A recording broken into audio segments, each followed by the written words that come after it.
mechanism. As soon as we stop judging other people because we ain't all supposed to be the same, think the same, and act the same, as soon as we get the judgment out of our heart, we start clearing the pathway for some good shit to come back. But as long as we so busy judging everybody because they don't look like us, they don't talk like us, they don't walk like us, except for them certain ones that ain't us. We know who they is because they the ones start always picking on the ones trying to do what's right for the people. They want to tear them down.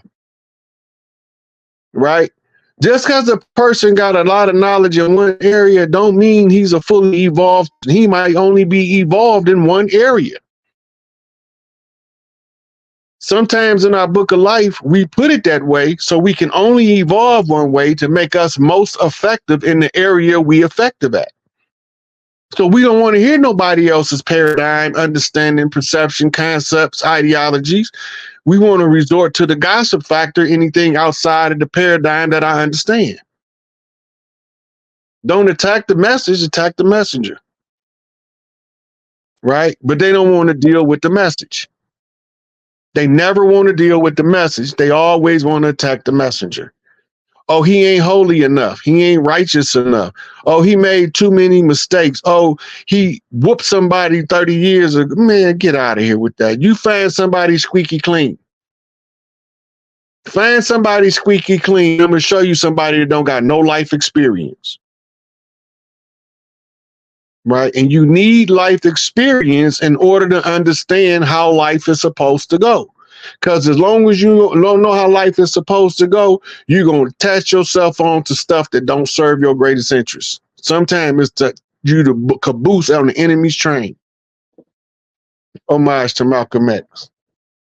Just because you made it from Chicago to New York at the caboose don't mean you're in a better position. You're just in a different place. Position's still the same. The ass is the ass. Now, hey, my next question, because we talked about all of four chiefs, but we mentioned Jeff Fort. Now, I'm also in my research of connect. Cause I got a whole bunch of stuff coming out, and we're gonna be breaking more of this stuff down. I'm just getting your perspective on it, so I can add it to the stuff that I'm putting out, breaking all this stuff down. And we'll get to Tookie Williams for the person that asked the question about Tookie, because Tookie one of the chiefs on the land too. He was one of the chiefs on the land. Jeff Fort. Now, Jeff Fort, he also was spraying with the RICO, and like I said, it's the thing that they use. What do you? Because they tried to tie Jeff Fort into with a foreign government, and I'm saying to myself, I'm studying in Doc case too. They talking about Doc is connected with Libya, right? And I'm seeing how they use the connection with Jeff Fort being connected with a foreign government and Muhammad Gaddafi. All that, yeah, Libya and all that. I'm seeing how they use that to say that he was working for a foreign government to overthrow America. And could they be using that in Dr. Malachi Z. York takes the thing with Libya to say that, oh yeah, he working for a foreign government, because they was already scared of Dr. Malachi Z. York anyway, and thinking that he was an agent because he spoke all these languages. You know, agents can speak a lot of languages. Most of them he was an agent. Go ahead on that. Go ahead. I'm just making the part down about. Yeah, they didn't think Baba was an agent. They thought he was exactly who he said he was. Yeah, right. Saeed Issa Hadi El Mahdi. Later, Malachi Zodak El. Right? Later, Dr. Malachi Z. York. Returning back to his motherland. That's the problem. Let's set the record straight. Go back to the book.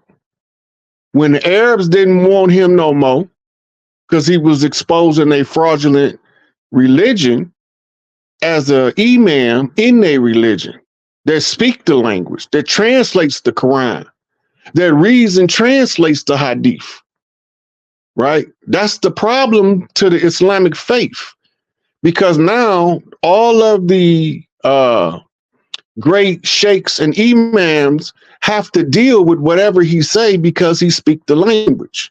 This is where the problem first came in. If you remember, when they sent the assassin to kill him in New York, at the same time, they trying to indict him for insurance fraud, saying that he was firebombing his own buildings when he was warring with the Sunnis. See, we don't remember that. We got selective amnesia. We only remember the dirt that they accuse him of, but we don't remember all of the dirt they tried to pin on him that didn't stick first. And whenever they can't get a leader under nothing else, they give him a sex case because the allegation is the underlying evidence, and they don't got no physical evidence. They fabricated a herpes test that say he got herpes, but he got years of doctors' STD check screens going back to the 70s. He ain't never test positive for herpes. Then he got checked since he been locked up, and he still don't test positive for herpes. So he only had it long enough to give all the victims herpes. That don't make no sense. That defies logic. You can't only have it for 3 years and then give it back. It's supposed to be detectable for the life of the person because you create the antibodies to fight the virus off. They say it's not curable. You can't get rid of it. And they say it's genetically traceable. Now, somebody else in his family, and I'm not going to say no names, you might put it in one of your videos exposing the fraud, but one of his family members have this strain of herpes that all of the victims claim they got. Or they doctor's report claim they got. We know who we talking about. We gonna get him. Like we lining there. Everybody getting lined up. Trust to believe. They thought it was over. But hey, it's about to come out. Truth about to unfold. But this is the part I'm talking about though. Jeff Ford with the foreign government. Why? Like they try to say that Libya was giving him $2 million to buy weapons or bombs or a rocket launcher. I think it was that they said that he had. And then they set him up. Okay, could you go in a little bit on that so I can have that on record about this? Okay, go ahead. The police listened to record. They bugged the fort over in Chicago on the south side, on the low end. When they bugged this fort, they said that they was talking in code. So they wrote up a whole bunch of stuff that the code's supposed to be saying, right? But nobody in the organization confirmed they was talking in code. They say they was having general conversations, and they said that the conversations they was having was code. So the government wrote up the interpretation of the code that these brothers supposed to be speaking. Then once they write up the interpretation of the code, they send a guy in as an undercover to lure them into purchasing a rocket launcher, right? And in the process of some of his guys following this entrapment to buy the rocket launcher that didn't even work because they said it didn't work, right? So they sold them one that didn't work, and they said before they find out it don't work, we got to arrest them all, right? So they went about arresting them. And Jeff was already in prison on some petty stuff that I can't even like remember what it was because it was so simple compared to what they end up giving him all his time for. He wasn't even supposed to still be in prison when they was doing this case. They just holding him in there. We call it when you go past your sentence, they call them flops. Right? They didn't want to parole him, so they kept flopping him. The same thing they did with Larry. They kept flopping him, denying you the right to parole so that they can keep you in bondage and under their control. Right? So this is what keeping him in there. So now that they didn't trick these brothers into buying a rocket launcher, right? Now they go arrest everybody and charge them with terrorism, the first terrorist case in the United States at the time. And this is the same time Iran-Contra is blowing up. When you talk about registering under the Foreign Agent Act, when Iran-Contra was discovered, Ronald Reagan, George Bush, Oliver North, and I forget the funny name because he got a funny name like Poindexter, but they was all supposed to register under the Foreign Agent Act because they was acting outside of the jurisdictional authority of the government. So they had to be acting in some interest that wasn't part of the government, which makes them a foreign agent. But they never made them register. Muammar Gaddafi at the same time was offering money to all of the organizations of the land, and he offered Farrakhan 5 million. They told Farrakhan if he wanted the 5 million, he have to register under the Foreign Agents Act. And he was like, I'm not registering nothing. I'm not no foreign agent. I'm not belligerent to my people over here. Y'all is. So he told Gaddafi, I would not be taking that because I'm not finna go to war with these clowns over here about it. And he said, we'll figure out something else. Help somebody over there, right? And that's another way of helping me. So what'd he do? He started organizing the African nations, and then they really ticked him off. So Ronald Reagan, allegedly, I think it was George Herbert Walker Bush that really ordered it, but they said Ronald Reagan ordered planes to strike Muammar Gaddafi's home, which killed several of his children. Yeah, they've been, yeah, go ahead. Right, but we be forgetting about this, the dirt they doing, that they showing us how they using their power position to misrepresent us, and they are foreign agents the whole time. Everybody in the upper echelons of government is working for the Crown of England and the Pope and the Swiss banks, or we call the World Bank International Monetary Fund. That's who they work for. They don't work for us. So how are we going to be able to elect somebody that don't work for us in a position under the pretext that they're going to be working for us? That's retarded. They want people to go out and rally people to vote so they can see who have the sway over the people. And then they can figure out who they need to control and what concessions to give that particular individual. Right?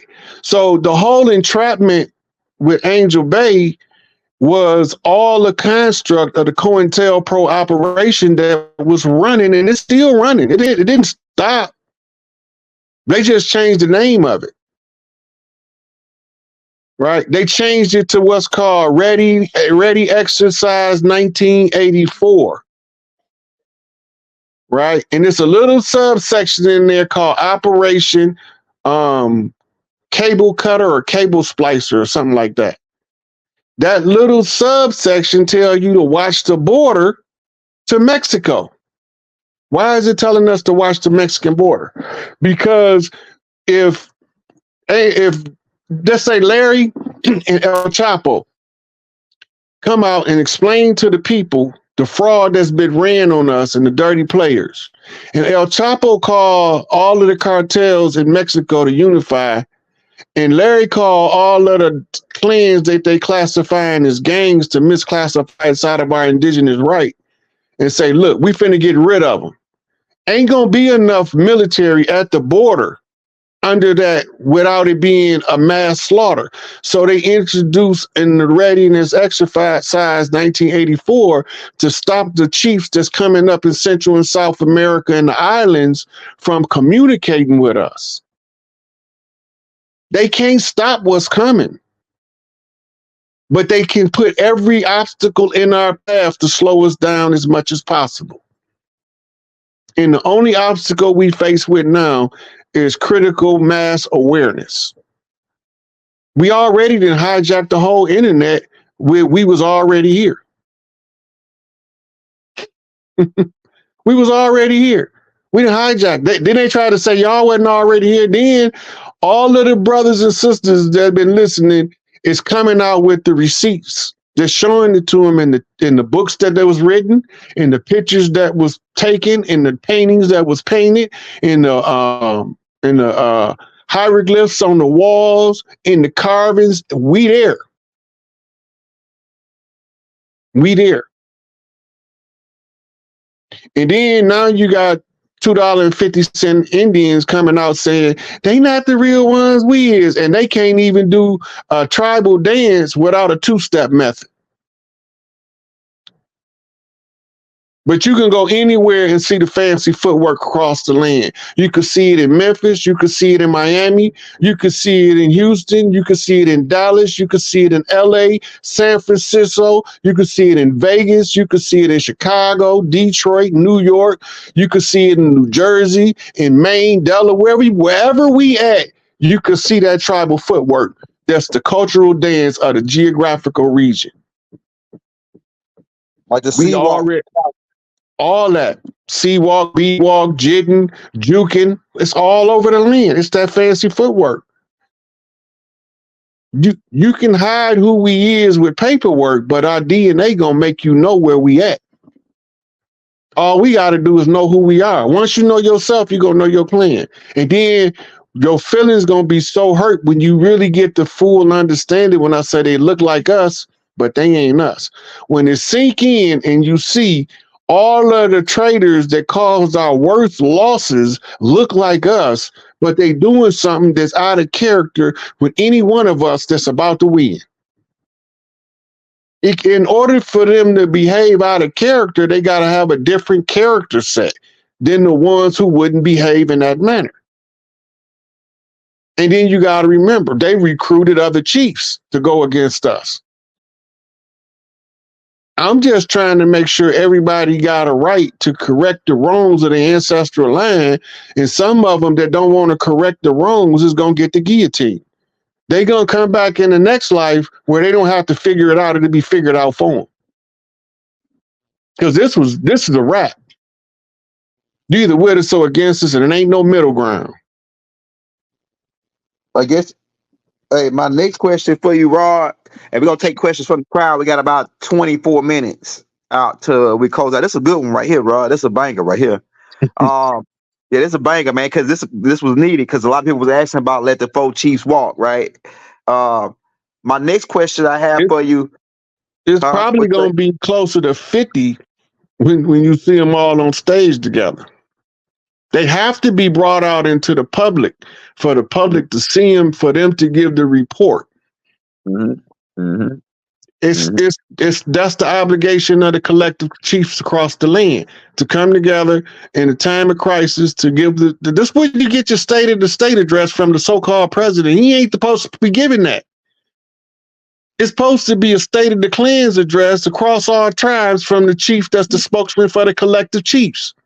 Mm-hmm. Mm-hmm. They know this, so they keep pacifying your cultural memory with an artificial reenactment of the corporation masquerading as your rightful government, and they not. Mm-hmm. They frauds the whole time. Anybody doing business with them is in support of the fraud. Mm-hmm. If you can't do business without them, you are in support of the fraud. As soon as you figure out how to do business outside of their channels and their networks, you stop supporting the fraud.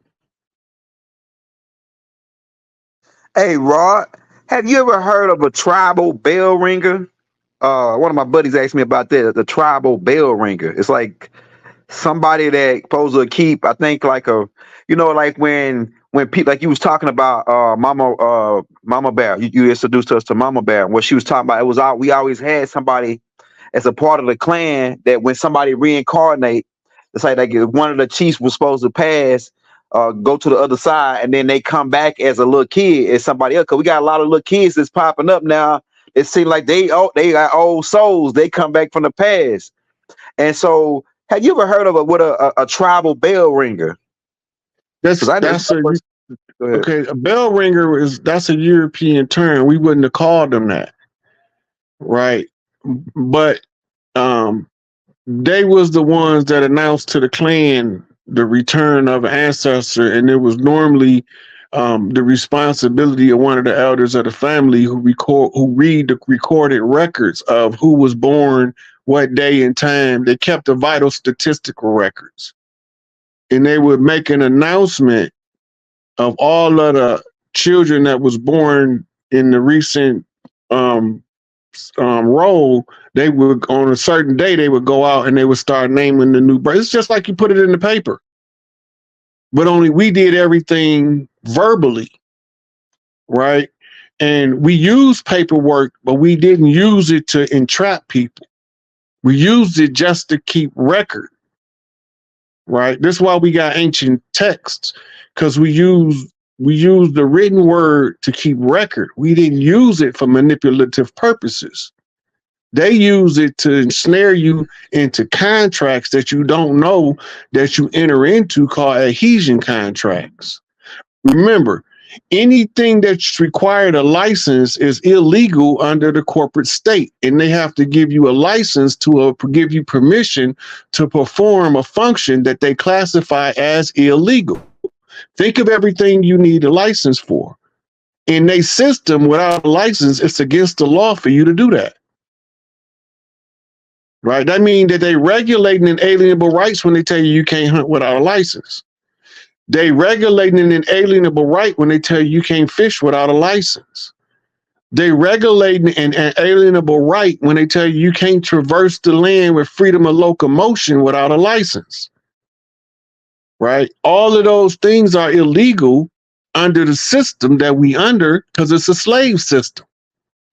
If it wasn't a slave system, nobody would tell you you can't go down to the lake and catch a fish and feed your family. Nobody wouldn't tell